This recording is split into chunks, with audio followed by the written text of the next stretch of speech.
knowledge of math and the sciences. The first printing, for example, of a work by Stacy Judd on the work of ancient Atlantis, such advanced sciences, was completely suppressed, and all accessible copies were destroyed. And it's no news that probably 90% of all the written and chiseled wisdom of the world got destroyed by later religious zealots and rulers. 99% of the ancient Hermetic manuscripts perished at the famed Alexandrian Library when it burned. And still, the true story of history remains scattered across our planet. And the record is quite simple. Our ancestors were living in crude villages with virtually no technology, and suddenly alien technology and systems were introduced by invading gods. It's in the book many, many places. The lazy, sleepy days for Homo sapien were at an end. And as they bred with the alien gods, their brain circuits were evidently changed. Our ancestors no longer dwelled in the Edenic paradise like innocent children. They ate of the fruit of knowledge and had to start making choices and learning to handle the newly introduced technologies and knowledges. And instead of the instinct like the animals had, they had to choose between ethical and non-ethical actions. The problem arose because of the reflection knowledge introduced by the gods according to the Hermetic works. The gods carried the exact opposite systems of intelligence that the Creator had as his system. And instead of choice laws, which allowed all beings of intelligence choice, the gods were exiled to Earth for ignoring choice and starting domination systems here. Traditions and legends tell of an emissary called the Windy One, translated Holy Ghost, who visited the early rebel gods, and he told them to stop their dominion of innocent tribal people or to suffer the consequences.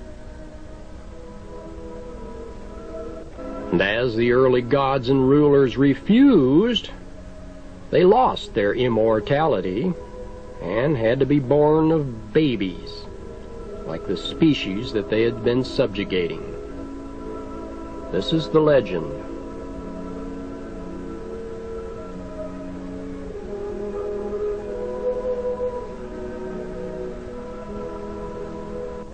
With such corrupt souls taking on the bodies of mortals, it should be obvious why such chaos continues on our planet.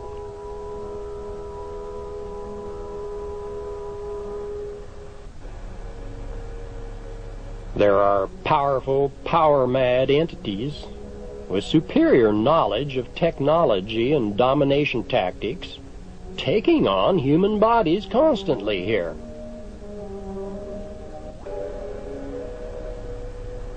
And with their inner soul tapes carrying over this ability to manipulate and control, such beings take over government and business leadership positions with ease. They have a natural ability at domination and of using others. And since money is the most useful tool toward gaining power, they have no compunction at using others as workers to amass their wealth.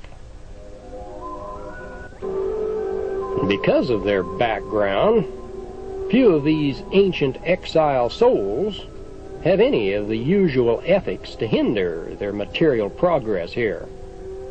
According to a number of spiritual teachers, there's a problem coming up for them, however.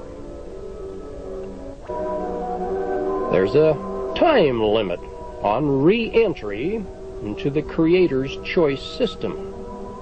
And at the time of the end, which is coming up at the turn of the century, all humanity must choose their future, according to some of these avatars. And the scenario is quite simple. We humans have had 10,000 years of exposure to both choice and domination systems, and now we must make a choice as to which one we used to live by and to follow. And what happens to persons who make no choice or follow domination is very simple. They simply use the various new mind components that they were contaminated with at the time our species mated with these gods. The meek shall inherit the earth.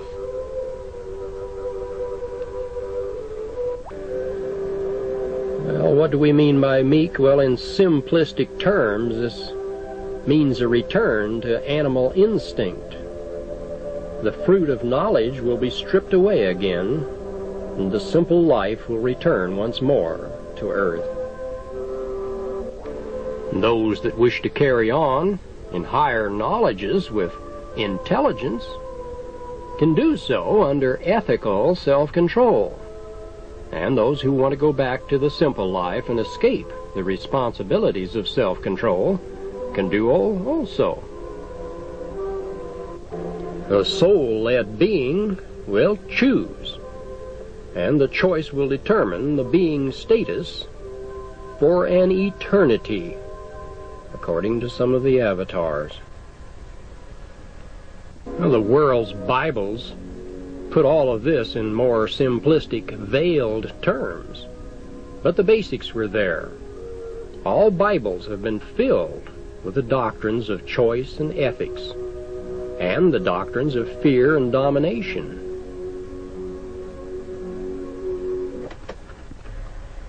Either humans feel domination is necessary in the world, or we feel that ethical self-control and free choice are necessary. And we will all make the choice, knowingly or unknowingly.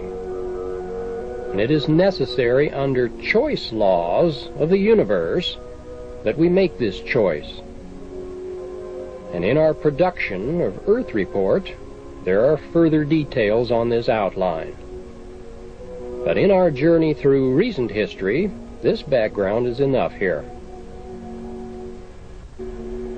It will help to explain why there are thousands of humans who are trying to bring about socialism and a one-world government. These leaders are often carrying components that drive them from their reflection point of view.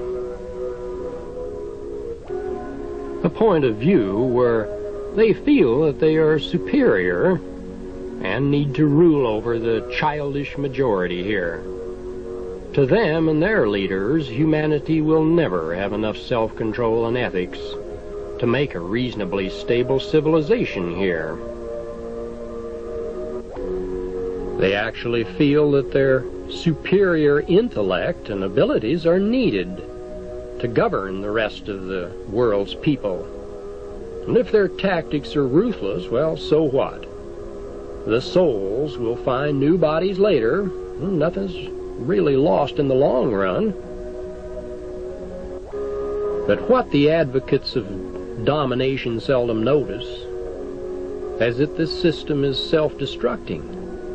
The highest leaders have good intentions, like a paradise on earth as a goal, but their systems just can't seem to handle the construction. Look at history if you doubt this. Thousands of little tyrants come along on their own, and they only want their own kingdoms and power.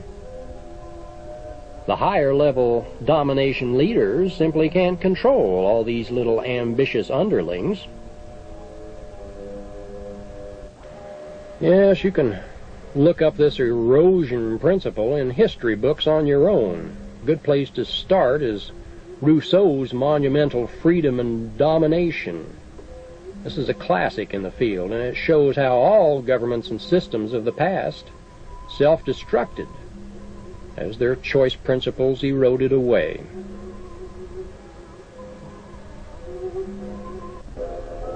Citizens who embraced socialism and wanted something for nothing invariably gave up their freedoms, and their end usually came quickly, according to history.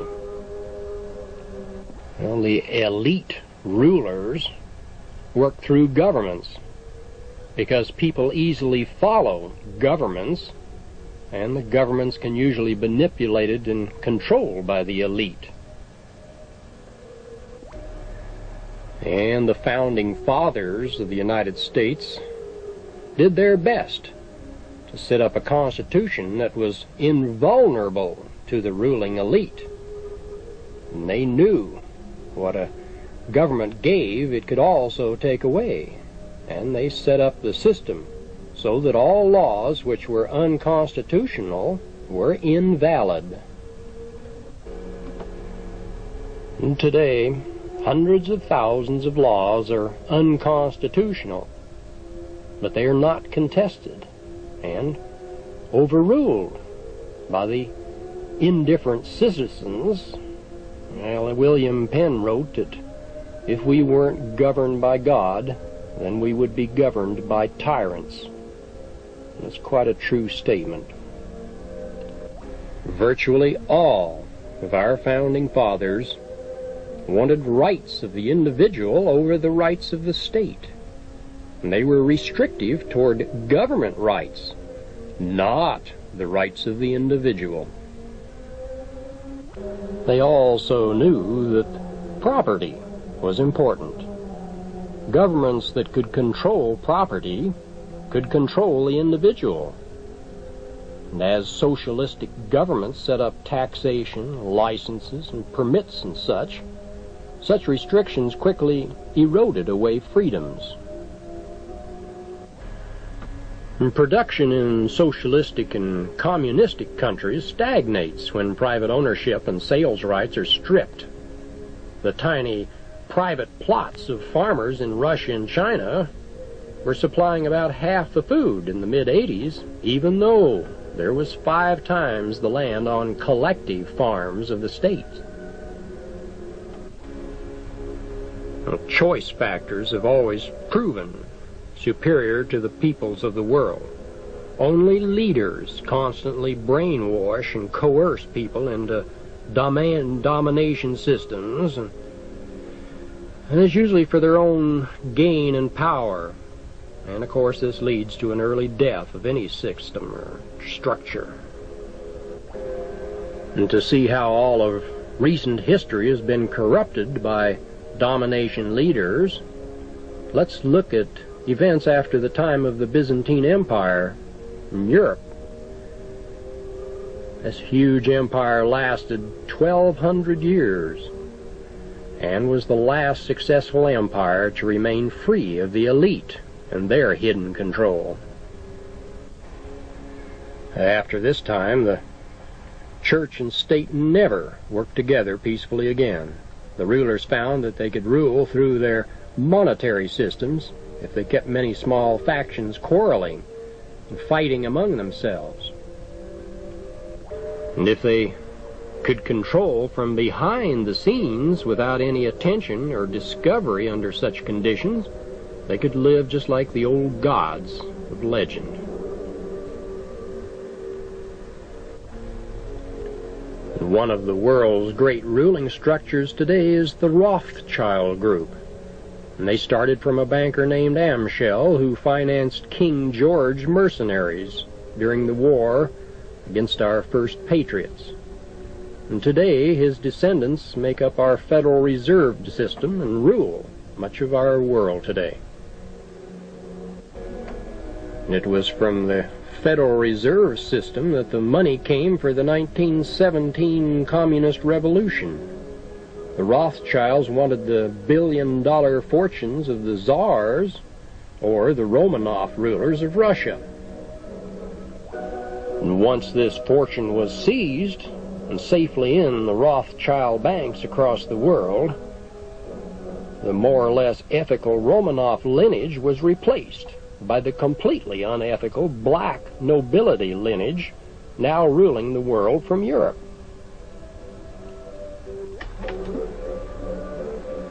The black nobility quickly gained their power by unscrupulous methods all across the globe, and they stripped Germany of her through World War I. And later, Hitler came along and promised to give the depressed and conquered Germany back to the German people. And he actually did this for a short time. But unfortunately, he was double-crossed. The Federal Reserve banking money from New York that helped finance him at first was cut off later, and he was told that England would support his actions, and we know that later, of course, England and the bankers cut him off and turned against him. Well, since the European bankers gained financial control of America through this Federal Reserve System that we have, their puppets like Roosevelt saw to it that the U.S. got involved in the war against Germany also. The bankers wanted Russia and her people strong enough to play against the West, so they saw to it that Russia gained the most from a demolished Germany. Russia gained a vast empire from World War II, and many others hidden things that Americans have never learned about. For example, she got the plates to print all of the new German occupation money that she needed, and the American taxpayers got bled for the entire communist takeover. And the elite's frontman, Eisenhower, was sent to ensure that the Berlin Wall was put and kept in place. When Patton, the war hero, came along and had objection, of course, he was simply liquidated. And if you doubt this, the records are easy enough to show the facts, and there are books out on it. And later wars, of course, have usually been the inventions of the elite as well.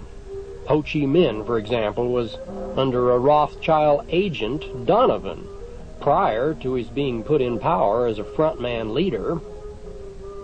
The bankers made huge profits when they suddenly declared war on their own leader in Vietnam. And the famed leader, General MacArthur, who was so effective in World War II, was told to back off, and was even fired when he got too serious about ending the war in Korea. Well, earlier wars had similar foundations. The Boer War in South Africa let the Rothschild interests, or De Beers, take over most of the huge gold and diamond interests there. Even our own Civil War resulted when the banking interests of the North saw an easy chance to reap easy wealth from the South. There was nothing unconstitutional about the South seceding in the first place, and the carpetbaggers the bankers later sent to the captured South largely held power, and much of the wealth there is held in their hands even to this day. Most of the governments of the West, including Russia, are kept in line and ruled by the banking elite's chosen leaders. Nikita Khrushchev was a Russian leader that was quickly ousted when he wanted more authority and wished to aid his nation's farmers at the time. You might remember that Rockefeller met with him and got him back on track, and then saw to it that Russia stayed dependent on U.S. wheat. And there, the Rockefeller brokering monopoly in this country. Well, Americans are ruled today through the programs set up by the bankers' powerful foundations, like the Brookings and Hoover Institutes. And all this got started after the Civil War, when the Peabody Foundation was set up and found to be an ideal way to let the South get taken over by outside interests legally. And such foundations find legal loopholes to circumvent the Constitution and allow the Council of States programs to erode away our rights. And today we're actually run through a carefully disguised form of martial law. The socialistic factions, or Fabians, rule through the elite's frontmen coming from places like Harvard and the University of Chicago. And these universities furnish most of our financial leaders now. And they are, in turn, ruled by the elite's faceless leaders, like Guy D. Rothschild and Toxis, Harriman, Russa. And few of these people stay in the public eye. But these records can actually be traced. There are many documented books out on it. And the indications are that the elites expect to liquidate at least 2/3 of the world's populations by the late 90s. And since we, Americans and the Europeans, are harder to keep in line than the Chinese, much of the population thinning will be directed toward the free world and we Americans. And today we can see how the farmers of present times are kept in line through high interest rates and commodity prices that aren't much higher than during the height of the Depression in the 30s. We don't have to tell you who's back of the commodity systems of this world. And as the giant agro-businesses take over the independent farmers, they continue to fall, go bankrupt, and our nation continues to be more controllable and more dependent. And to keep our independent types in line, there's the IRS and the CIA. Well, the IRS acted to garnish or withhold wages after the elite saw too many World War II plant workers evading taxes. Taxes were only a temporary measure at first, but were found very useful to keep the mass of people or workers more docile and controllable. And the more dangerous self-employed entrepreneurs were kept constant and content through various loopholes and preferred treatment. And typically, most of the tax checks went directly to the bankers and the elite through the Federal Reserve banks, and much of it went from there to the Bank of England and the elite's coffers. And when protesters get troublesome, the CIA acts as a police force against the offenders, and the British intelligence programs show that violence is frequently good as an example, and the elite making good use of this. And the tax protesters, especially if they're farmers like Gordon Kahl, being incinerated. This was a good example. A good example to keep patriots in line. The CIA has a huge amount of cash to work with from its ties with the elite, and it's drug transactions all across the globe. And what's truly scary is that such organizations and people want to now contaminate other worlds in space beyond our Earth with such vile systems. As Germany was stripped after World War II, 2/3 of its heavy industrial equipment was shipped to Russia. And this was to build up communism and to provide the elite with their useful bad guys and cheap labor, as we pointed out before. And what's ironic is today's relentless hounding of the Germans and the concentration camps was the fact that thousands of German scientists wound up in Russia and wound up working for Allied teams, and even the civilians were hauled over all of Europe to act as virtual slaves for the rest of Europe.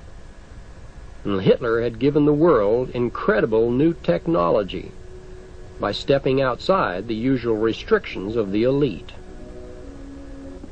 And Germans have been punished ever since for their role with Hitler. Instead of getting shelved as a threat to profit, the new technology that Hitler scientists developed was welcome in Hitler's Germany of that time. And it's little wonder that the dangerous Hitler and his little empire had to be liquidated by the powers who rule this planet. Well, as the space budgets grew, the public had to be conned into supporting the super expensive space programs.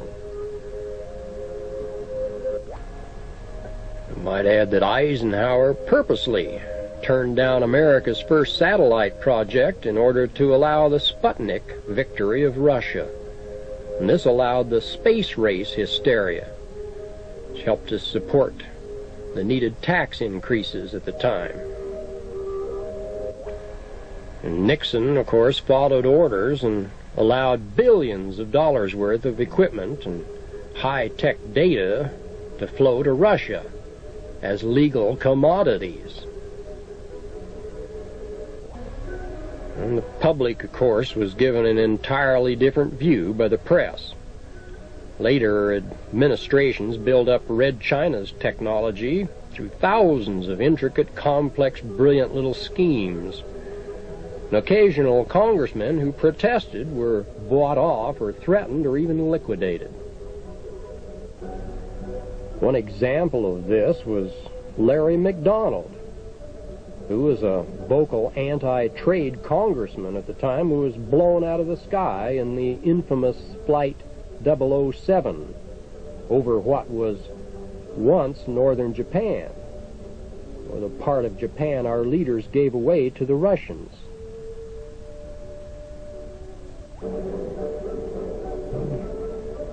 Touch a note here on socialism, and we'll point out that the elite know that Americans are never going to adopt socialism by choice. So what they've done is to circumvent this bloc. And they've been calling socialistic programs liberal or anti-socialist, and then they just go ahead with them. Roosevelt, Eisenhower, Nixon, and later presidents all claimed to be conservative. But they went ahead with giveaway programs, socialized medicine, disarmament, civil rights, aid to education, and trade with their enemies anyway. These were directions advocated by the Communist Party as well as the Republicans and Democrats. Well, it was easy as U.S. wages fell through inflation. The world elite fosters socialism because it erodes away individual liberty, and it fits into their plan of a one-world system. Few politicians buck the elite's power systems. And one who did, to some extent, was Senator Barry Goldwater, and in his book With No Apologies, he said the trilateralists wish to create a worldwide economic power superior to the governments, and they could then rule the world. He said they wanted political, monetary, and intellectual and ecclesiastical control. And the Trilateral Commission was the brainchild of the elites. Brezhnev, in his book Between Two Ages, tells us that Americans will eventually get a new monetary system and a much lower standard of living. And when given the choice between a dictatorship and social disorder, he felt we Americans would choose an authoritarian form of government. Well, every goal of the trilateralists and elite has been toward more control and less freedom, as we view the recent history of our planet. The Shah of Iran was an example of a leader who was taken out when he wanted to lift up his people into a strong, self-reliant middle class. He took Iran from a feudal, agricultural society to a strong, self-sustaining, modern nation, and then he was deposed. They all went into the elite's banks in New York. And today, we can see what's happening in the Mideast.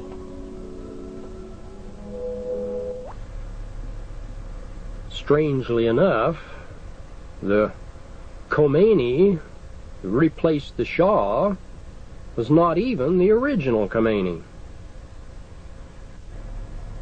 According to the LA Examiner of June 11th, 1979, the original Khomeini had a finger digit missing, and the new puppet ruler had all his fingers. Something to think about. Well, what our leaders are really like is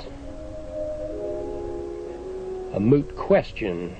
Reagan, for instance, before his election said we had an elitist government run by the elite because they feel the people can't run their own lives.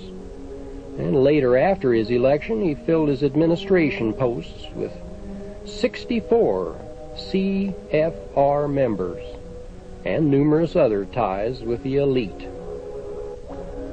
Martin Luther King was backed by communist organization and was financed to divide Americans and bring unrest and strife. And communists were told to support, promote, and finance him. And such records were ignored today, of course. We have a Martin Luther King Day equal to George Washington Day. And Cesar Chavez, the labor organizer, had a similar background, was given at least $10 million to gain control of the nation's food supply. Well, some of his aides broke away from he and his communist links to expose him, and such publicity halted his progress. And Nixon was backed by a huge amount of money after Congressman Jerry Voorhis became popular. Voorhis wanted to repeal the Federal Reserve Act and was a champion of freedom. And as Eisenhower later got into the presidency over anti-communist Taft, Nixon got rewarded for his loyalty through the vice presidency. And once in office, Nixon was later framed by the bankers, and their temporary stand-in Ford was used until a stronger replacement was chosen. Kennedy was liquidated because the bankers didn't have quite enough control over him. Later, Johnson was tied directly to them through the First City Bank of Texas, which is a Rothschild bank. And we know the results of all that. And Carter was simply useful as a pawn, since he'd been turned into a yes man and puppet by Admiral Rickover's training programs or brainwashing techniques that are standard for officers. Well, the giveaway of the Panama Canal was against the wishes of the vast majority of Americans, you remember. And the reasons were simple, however. The international bankers lent to Rios millions in the late 60s, and the debt amounted to the billions by the late 70s.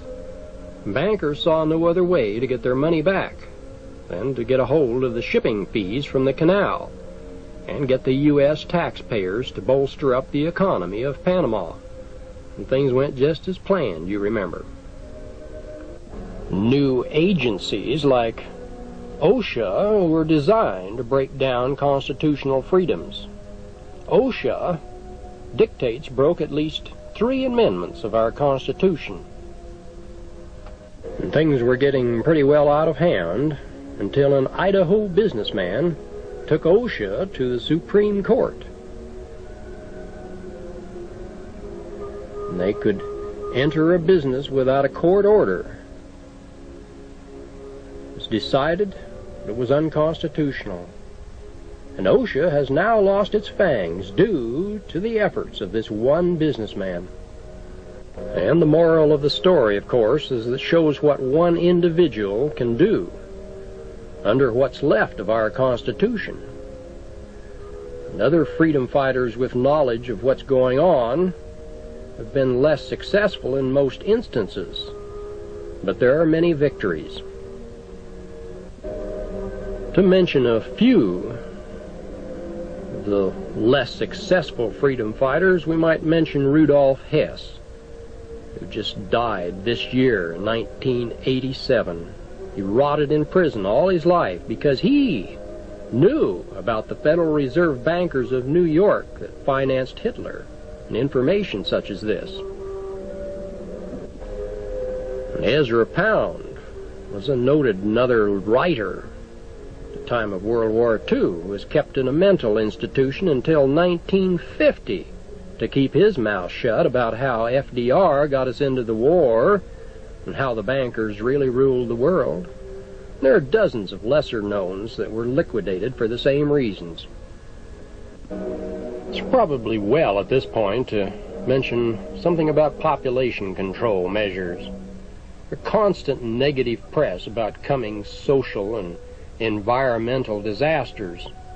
This was encouraged through the elite's media machinery, and this was to help the public accept further control of our environment by the government. Well, the fact of the matter was that the 4 billion people of the world could all be put in the state of Oregon on plots the size of a residential lot. With unsquelched technology, food would be no problem at all on this planet. For example, India's population is far lower today than in the past. The only thing preventing her progress is the socialistic government control there. Japan, you'll note, has a much denser population and is getting along just fine in this world. Well, most population explosion and food scarcity scenarios are simply rubbish that are invented by the elite's media. And the deeper motives come from the fact that the third world's populations don't contribute as much to the elite's profits, and they're considered more expendable. Wars were used in the past to cut down populations and bring up profits through war machinery and technology sales. It's very simple. Might I mention as a side note that in the mid-70s, a very useful new virus was probably developed to cut down on the population of non-producers. AIDS was wonderfully efficient at this.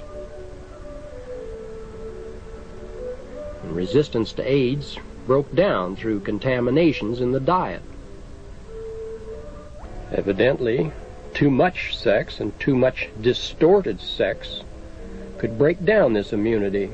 But the immunity could be built up through immunity-building therapies like oxygen, colostrum, many other unknown methods of the medical profession.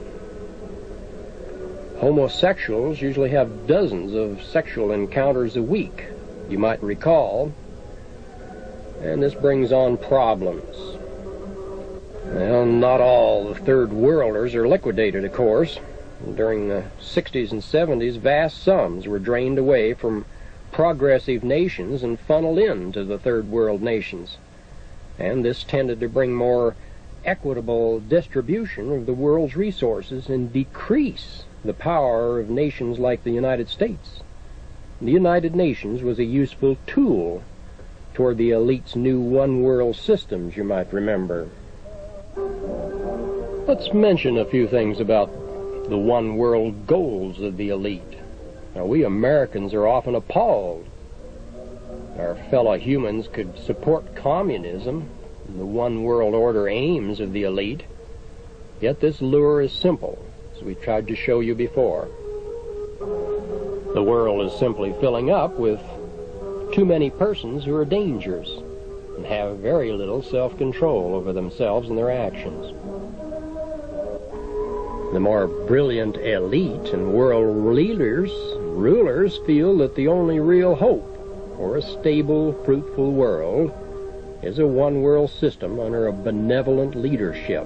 And if the means to the end gets bloody and nasty, so what? The goal is a world state with imposed peace and prosperity. And breaking down loyalties to religion and state and family ranks high on the elite's list. And it's easy to see how most federally funded organizations fit into this category. And Americans and other wealthy nations are difficult to influence because of our wealth and power.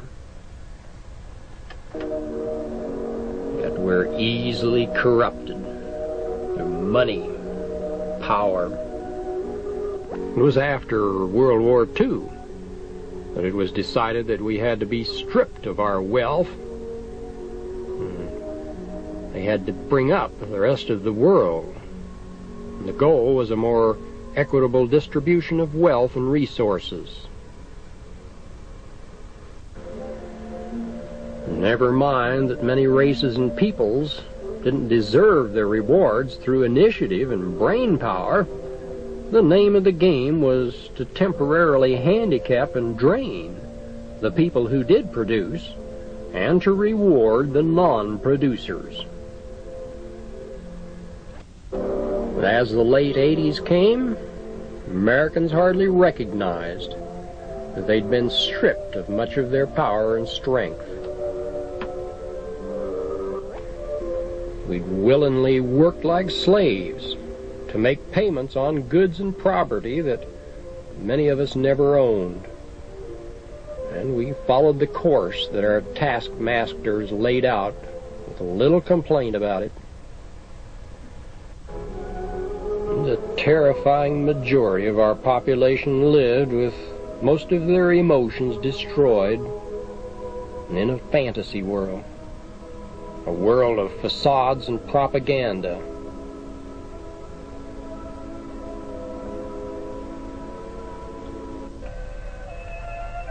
Now, let us look at some recent war history in greater detail.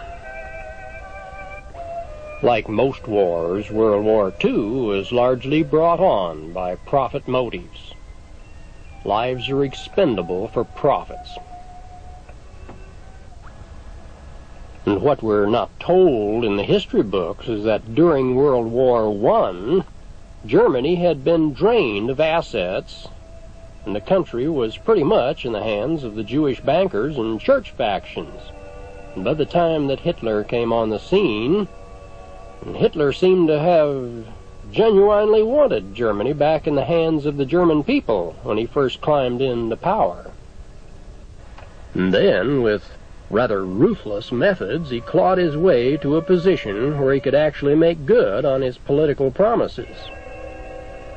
And he did give Germany back to the Germans, and there are very few other notables that have ever come through so quickly and so thoroughly. And the international bankers backed Hitler at first. They loaned millions to Germany to set up cartels like IG Farben, and they insisted on agreements that would let Standard Oil supply the oil and IG Farben supply the chemicals. And as Hitler grew independent, the bankers backed out of their support, and Farben supplied Germany's gasoline through processing coal and making their synthetic fuels. And to this day, synthetic fuel processes are stifled by the banking elite, who remain in control of the world's power and fuels.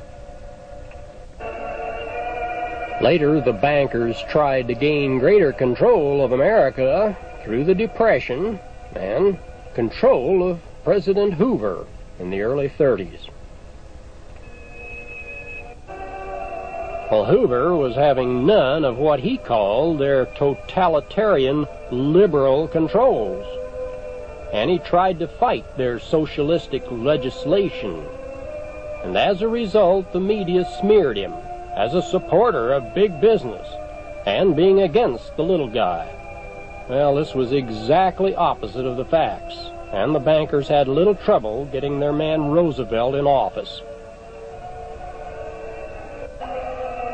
Roosevelt quickly brought in the programs that Hoover considered a part of the corporate state of fascism. He even got the credit for many of Hoover's economic reforms. At one point, the bankers actually started plans to overthrow the government and use Roosevelt as their puppet leader. There's a book called The Plot to Seize the White House by Jules Archer that covers this in great detail.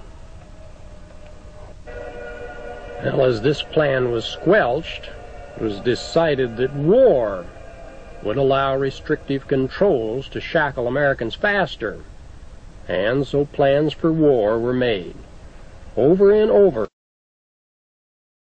and until Roosevelt got what he wanted at Pearl Harbor. There are at least a dozen documented cases that have shown Roosevelt knew the Japanese were coming for Pearl Harbor days and even weeks before this event occurred. Meanwhile, our auto manufacturers, Standard Oil, the DuPonts, and others were making great profits in the Germany of the 30s. And later, the directors of these corporations and cartels escaped the war criminal charges, even though they made the same decisions as the convicted Germans.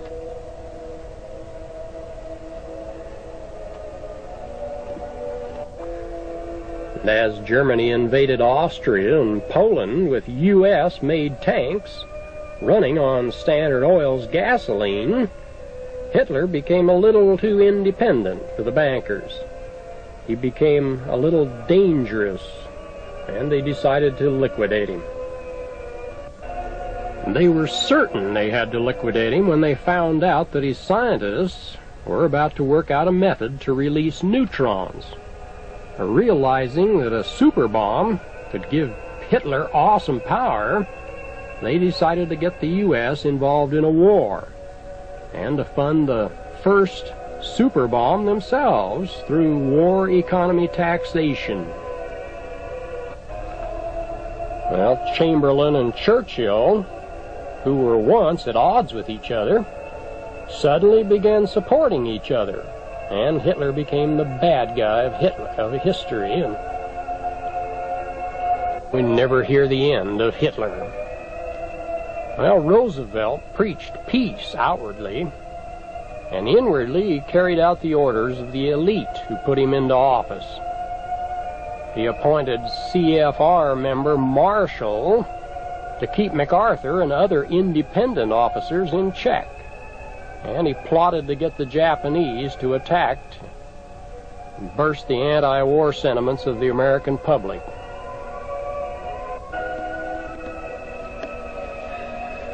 Well, the tripartite treaty would automatically drag in Germany to any war with Japan, and so the plans were complete.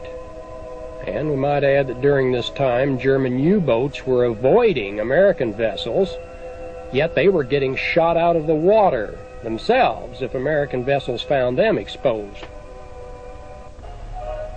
Well, as Hitler attacked Russia, Roosevelt began to supply enormous amounts of war material at our taxpayers' expense. This land lease loans, of course, never did get paid back. And one of the bankers' objectives in World War II was to expand imperialism. Well, as Hitler attacked Russia, Roosevelt began to supply enormous amounts of war material, as we mentioned. And General Patton saw what was going on, and Naval Attaché George Earle and several other notables along with Patton tried to prevent this expansion of Russia into Europe, and they all got in trouble. And General Patton was liquidated in a hospital after a planned automobile accident, especially for him. Most military people are quick to admit that Patton was one of the true heroes of World War II. Near the war's end, Roosevelt gave Stalin virtually everything he wanted at Yalta, and patriotic Americans who could see past the propaganda were simply amazed at such a blatant sellout to the communists. Aside from European countries, Russia was given many ports that had belonged to our ally China. Never had there been such a large sellout of the American people. And one of the most disgraceful actions of the elite was the repatriation of some 6 million persons who had helped fight against our enemies during the war. Well, Roosevelt, Eisenhower, and Churchill carried out this infamous Operation Keelhaul.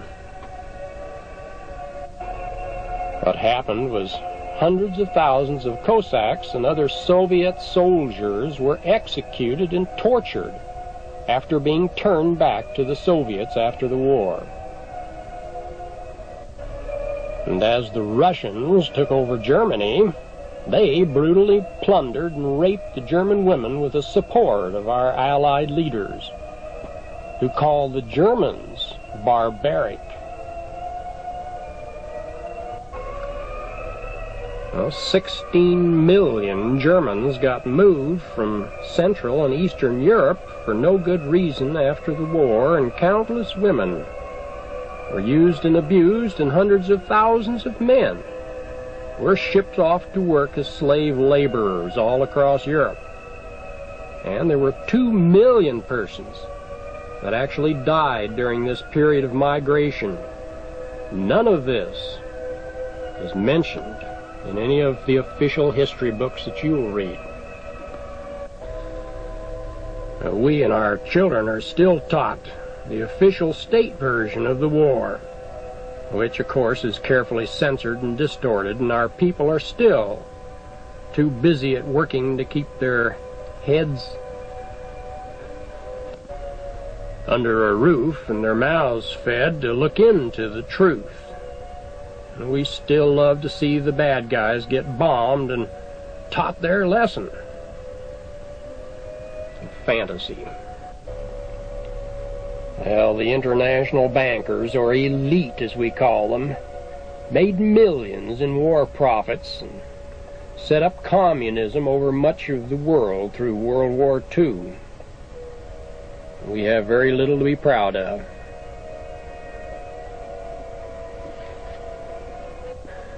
Well, objective Americans can easily see that the only real victor in World War II was communism, and we good guys actually probably helped enslave far more people than we liberated. Not by our bad intentions, mind you, simply because we were just used. We had no business going into World War II or allowing Roosevelt or the bankers to get us in World War II. Well, as the OSS intelligence organization was supposed to be dismissed and disbanded after the war, it was a simple matter for the elite to simply rename the organization the CIA and use it as their own private police force, with no one the wiser. A friend of mine, an intelligence officer, A.B. Glazier, who was under General Clay at the wartime, exposed this shell game later. He exposed the Central Intelligence Agency for what they were, just unauthorized, illegal scoundrels. And he almost got assassinated for his trouble. And this is a longer tale. Other patriotic notables who did speak out and got bumped off were easy to find as the bad guys and mentally unbalanced. People that are in the history books. The procedures are only a little bit more sophisticated than during the old Inquisition periods. Secretary of Defense James Forrestal saw that our brilliant government leaders were selling us out on purpose, and he started detailed diaries. Well, he was later taken to a naval hospital. Forrestal supposedly committed suicide by jumping from a third-story window with his bathrobe cord knotted around his neck. And the diaries, of course, mysteriously disappeared. And Supreme Court Justice Frank Murphy started mentioning that the communists controlled Roosevelt and also died mysteriously in a Detroit hospital. Later, Senator Joseph McCarthy began exposing communist infiltration and told Americans that the Korean War was planned at Yalta, and he died in the same hospital as Forrestal by what many believed to be a convenient dose of carbon tetrachloride, which simulated hepatitis. Well, dozens of lesser-known individuals were silenced through being locked up or liquidated after exposing much of the true picture. And Truman was a gutsy little guy, but he was apparently easily manipulated while he was in office. He occasionally had pretty pithy views on politicians, though. He said, for example, that Eisenhower was nothing but a damn coward. Nixon was a shifty-eyed goddamn liar, and he really didn't realize how much he himself had been used while he was in office. Well, as Korea was split up between a communist North and a neutral South at Yalta and Potsdam, made an ideal situation for a later lucrative war.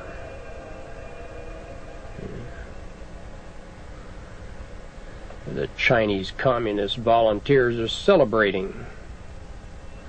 They consider a victory here.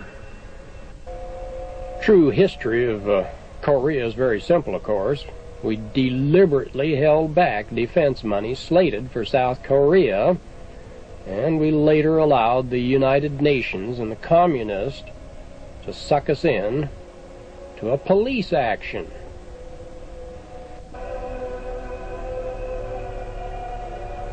Americans, of course, were sick and tired of war, but the elite simply started their war under another name as these police actions that we grew accustomed to later.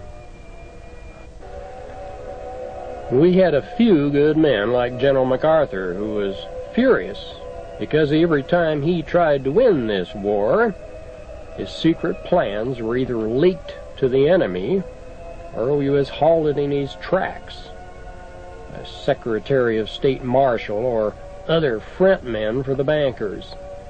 And eventually, of course, MacArthur began to act on his own, and he got relieved of his command by Truman. His replacement, of course, was a more tractile member of the Council on Foreign Relations, General Ridgway. And Ridgway followed orders, and he allowed the bankers to gain their objectives. Namely, the condition we Americans to accept more control from their organization, the United Nations, and allow us to accept defeat and humiliation. The bankers' objective were also to allow Red China to keep control of its fast rebelling people. You may recall that millions of dissidents were liquidated by Mao's new regime. And all the while, of course, huge profits were made for the elite and their one-world goals. As we continually pointed out, the elite have always been clever enough to construct enough bad guys to draw public support for their lucrative wars and money giveaway plans. Taxpayers have been continually drained in the more recent years through the fight against communism, and the communists, we know, are drained, taxed, and worked to death to fight us. And that's kind of ironic, since we're both being manipulated. And you'd think that at least one side would catch on sooner or later, but we don't seem to. From the regime of President Wilson, the bankers' first recent lackey president, the West has deliberately built up Russia's factories, one at a time, until we've spent billions on Russia now.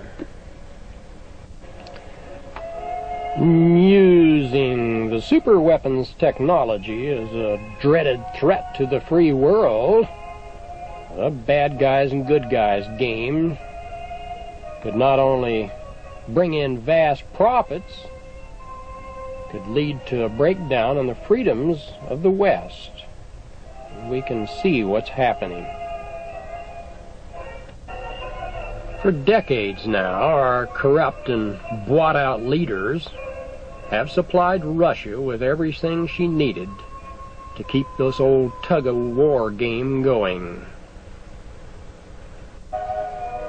Arm and Hammer and Cyrus Eaton and other elitists regularly visited the Soviets and made secret deals that should have gotten them hung as traitors under more normal circumstances with more freedom available.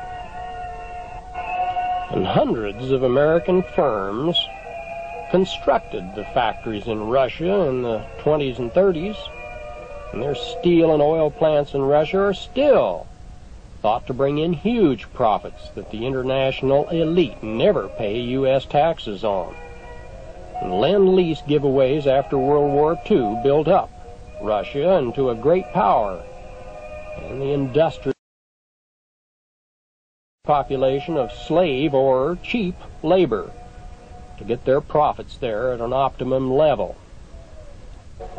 Well, with their sights on a one-world system for all of Earth's inhabitants, communism was the perfect foil and the forerunner and blueprint of things to come.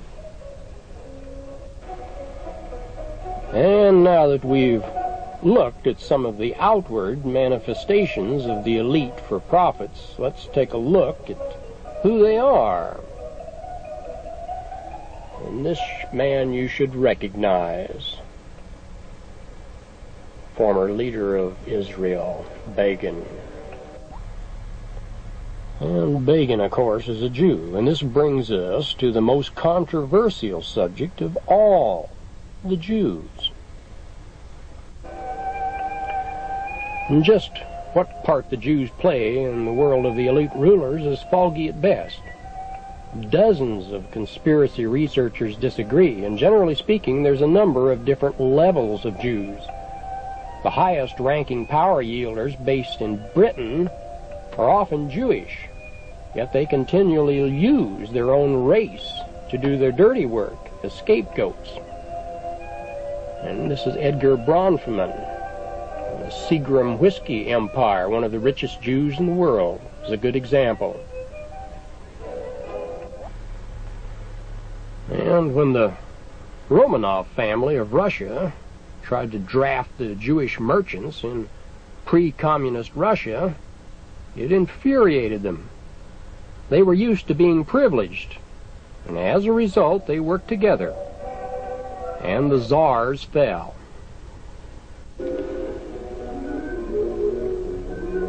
And as Lord Rothschild set up his enormous empire based in Britain, he was closely tied in with Rhodes and the other powers behind the crown. And here you see some of the sons of the British leaders who ran Britain a few years ago. And the elite make use of Jewish bankers all across the globe to ensure their long-range plans are kept moving with strength. And in return for their loyalty, they're given protection by British and American military and political aid.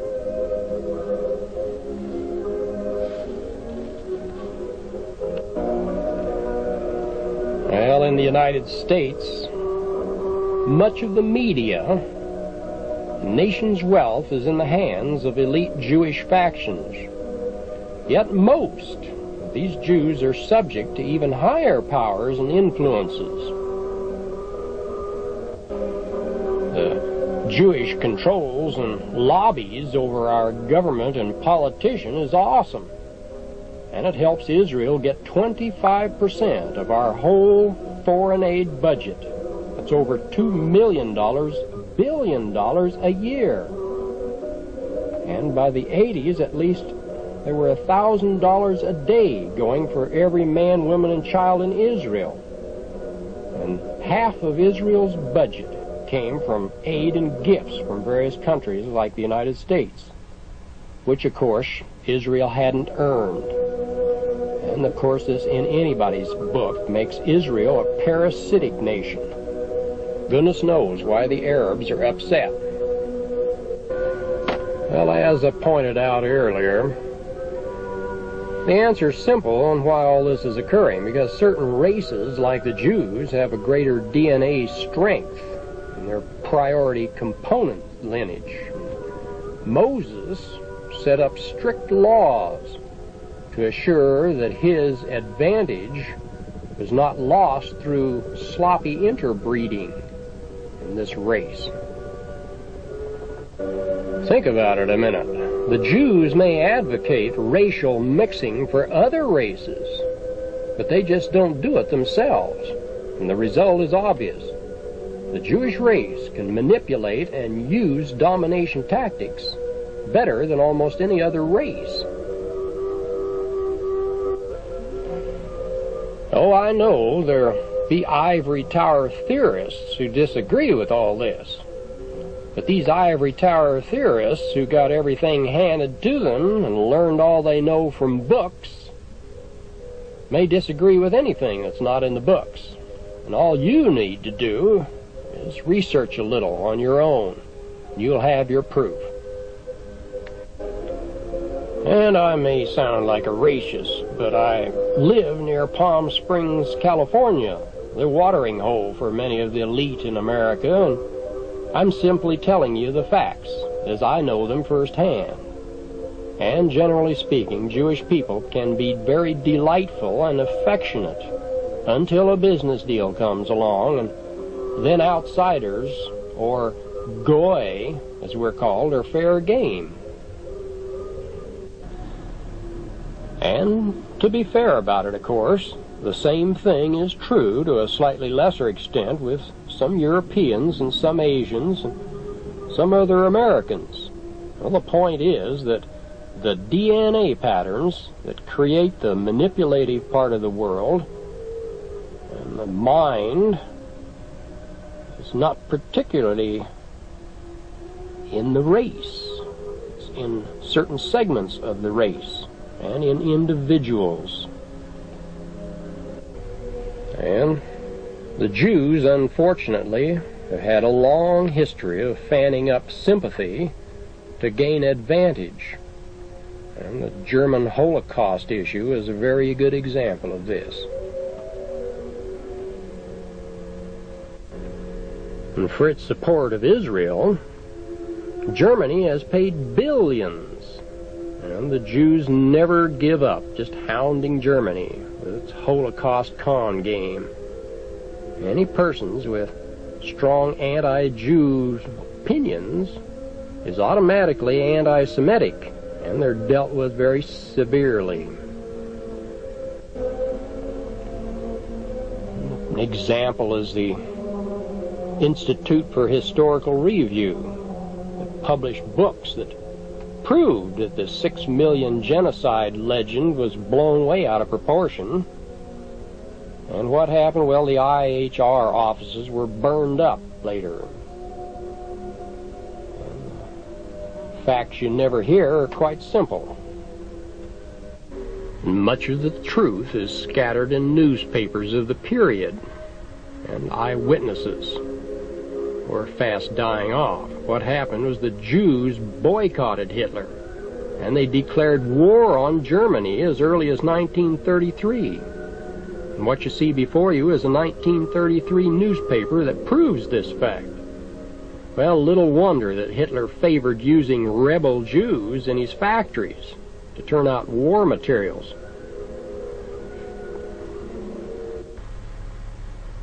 And here you see an aerial view of Auschwitz, which was simply another factory facility to hold the workers.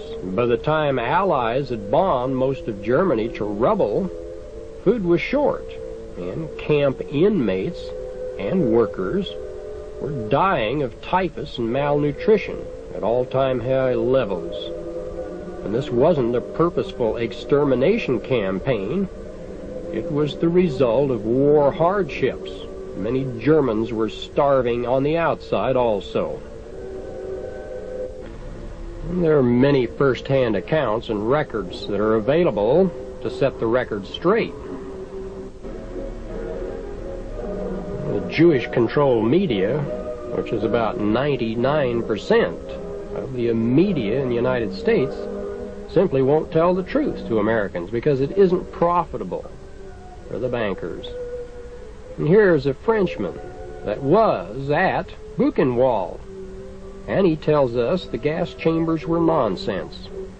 And there are dozens of first-hand accounts of persons that were there that refute many of the accounts of those that claim they were there and are often too young to have even been at that area at that time in age. What we have in Israel today are the more unethical and lower-class Jew leaders who were kicked out of Europe by the more ethical Jews there who ran much of Europe in post-World War II era.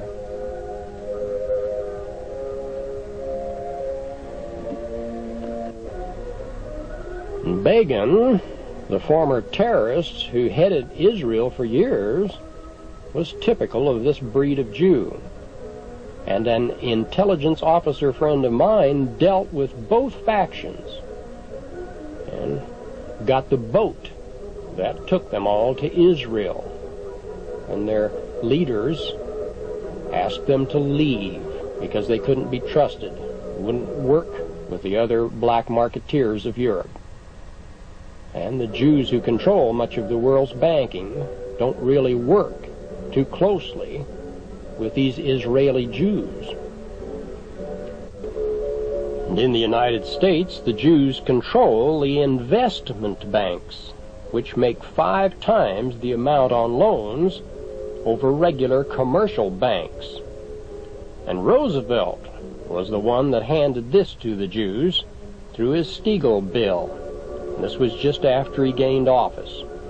And incidentally, Roosevelt himself was part Jew.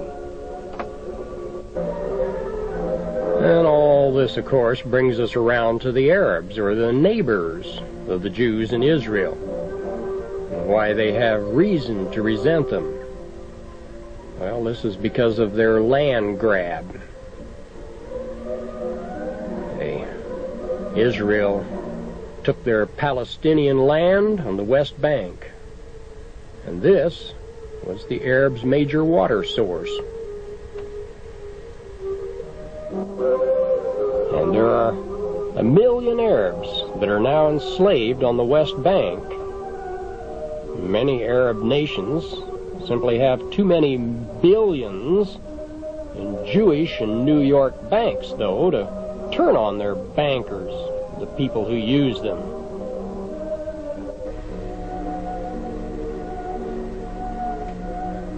There are only Gaddafi of Libya and Iran that really put their heart into fighting the West through various subversion and terrorism.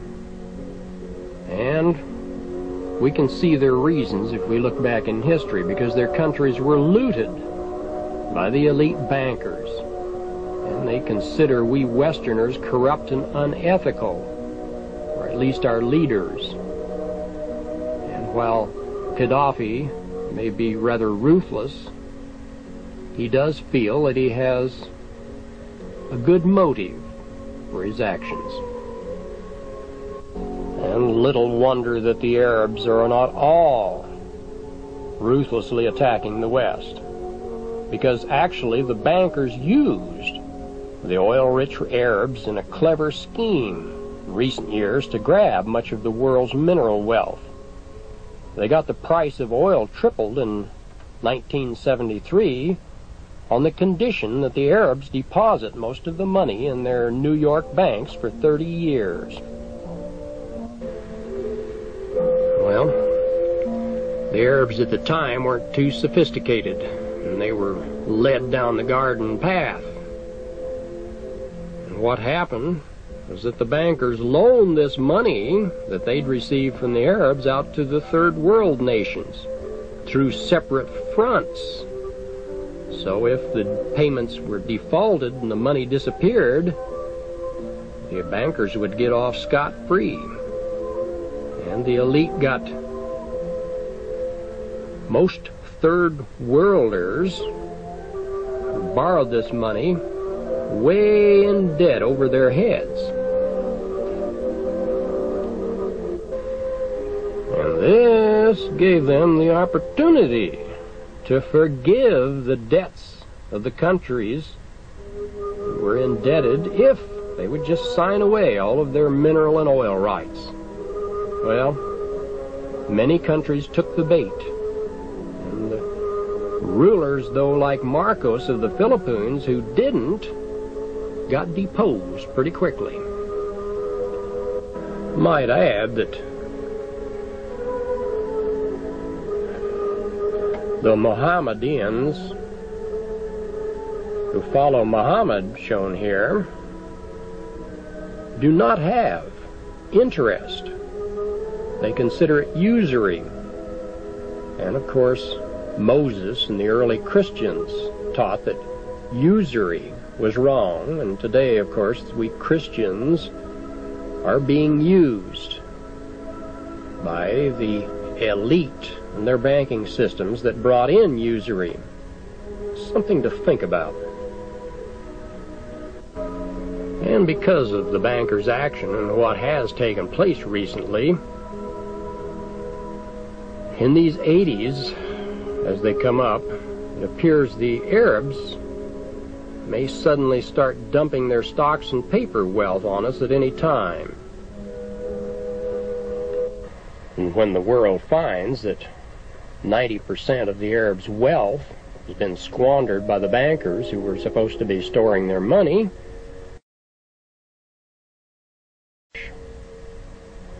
when these bankers get tired of the bank's hold on them, well, we'll have big problems. And the Arab leaders will have to leave Arabia and the countries of the Mideast, and the people there will probably go back to being nomads like they were before for a short time. unless the bankers come in, and of course the bankers will promise to save the day. And I'm sure the picture will be very easy to see. The bankers or elite will then come along with their new cashless exchange systems. They'll financially enslave the entire Western world if they get their way. And for a time then, the elite and their systems will probably rule the world with a heavy hand. And the third world people and dissenting freedom fighters will be exterminated by the millions.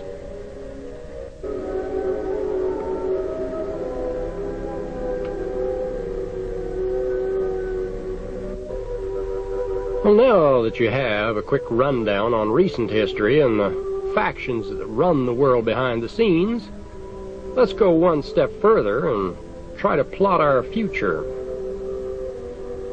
Well, thousands of prophecies have told of a coming tribulation when the world's population would be in great trouble. The great teachers explained that the end time was a time of choice, a time when we could either choose to follow the golden rule and the choice laws of the Creator, or to follow the dominion laws and try to exploit and use our neighbors and bail out of the whole situation. In a sense, then, our souls have needed all the chaotic experiences here on this earth to make a valid choice. And if we use and abuse others, our souls places us in a position where we can use and be abused. We learn this way. And these retribution laws are laws of karma, as the ancients called them. And eventually some of us learn the error of dominion and domination tactics. And the people on this planet who carry the ancient souls of the ancient rulers are especially tempted and especially dangerous. And you see them at work today. And you see how very little has really changed on our planet. Outwardly, we may have the technology, but inwardly, we're still too often savages. And this lack of change and lack of ethics by the majority assures us of having more troubled times ahead. And in other presentations, I cover how humans can escape this through a mental balance action. I also have an expose of the upcoming polar shift, or